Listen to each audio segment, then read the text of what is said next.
General Neil McCasland, the missing Air Force general, who I'll remind you guys again, helped connect Tom DeLonge with his advisors, TTSA, which kind of started a lot of this disclosure process in 2017. This includes Hal Puthoff, who ran the remote viewing program, Lou Elizondo, who ran ATIP, Gary Nolan, the Stanford biologist who studied Savannah syndrome, right, for the CIA. He went missing on February 27th, I believe. And here we have David Grusch, the UFO whistleblower, who was the NRO liaison to the UAP task force and has since been helping Congress. And he testified at Congress in 2023, saying that McCaslin was on the hostile witness list. So that means that they were going to try and get him in front of Congress to depose him against his will. So a lot of the congressional testimony we've seen so far has been like willing and like people wanting to go there. Hostile witness, I'm fairly sure in this case means people who are like basically subpoenaed there, forced to be there, who don't necessarily want to be there.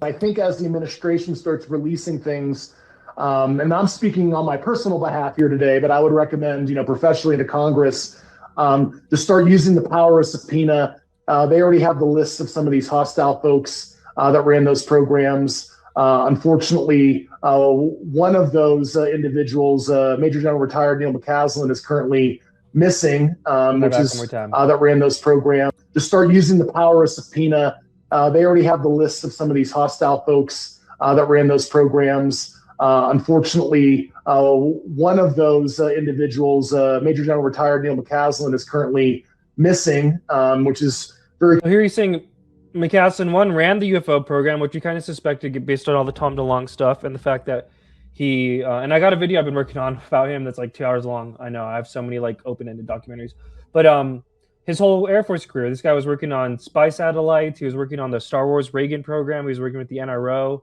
eventually building up to basically running the entire advanced research laboratory at Wright-Patterson Air Force Base and being in charge of like entire commands and stuff. And he helped develop, I believe, like the transition to Space Force from the Air Force Space Command. So very much in the mix. And again, in the WikiLeaks, it was said that he ran a lot of the UFO programs. So here we have Grusch confirming that and saying that he was a hostile witness. I'm just going to play it again because this is so interesting to me.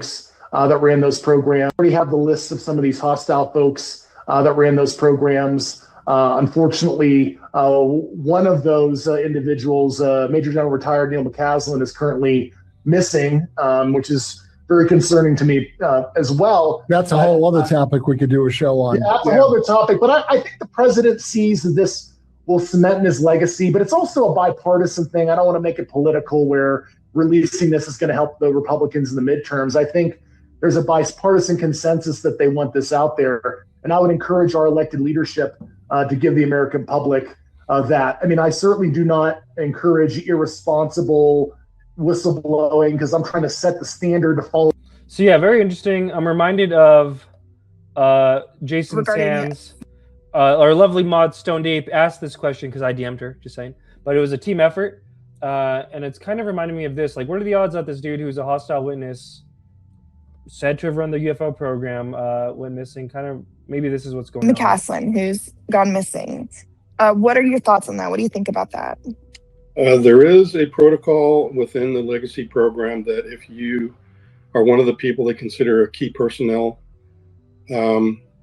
and something is happening and they think that either you're at risk or you're a risk, they will come and take you to their facilities and hide you away. Or if they think you're a threat, they will pop you and murder you. I think he is just in hiding with some friends. He's safe. He left his cell phone and everything else behind because he didn't want to be traceable.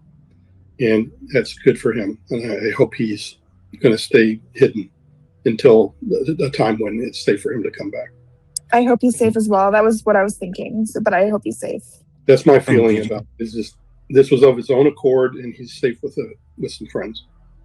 And do you think it's because we're headed into war times, or do you think it's because we're headed for imminent meaning within a year NHI confirmation? Like what? Why would he be a threat? If you knew what he knows, yeah, you would think, oh crap, they're going to come get me now. And I think that's what motivated him. Because of confirmation? Yeah. Just what he can confirm and deny. That's the kind of person he is. And he knows that he, because of that, is a target.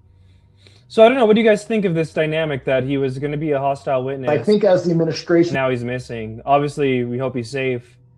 Did he go on his own accord? Is it even related to that? Did someone take him out before he could do that? Very interesting and suspicious timing. Someone says R.I.P. Wilcock. Yeah, that also happened while I was away on my cruise. Rest in peace, Wilcock, though.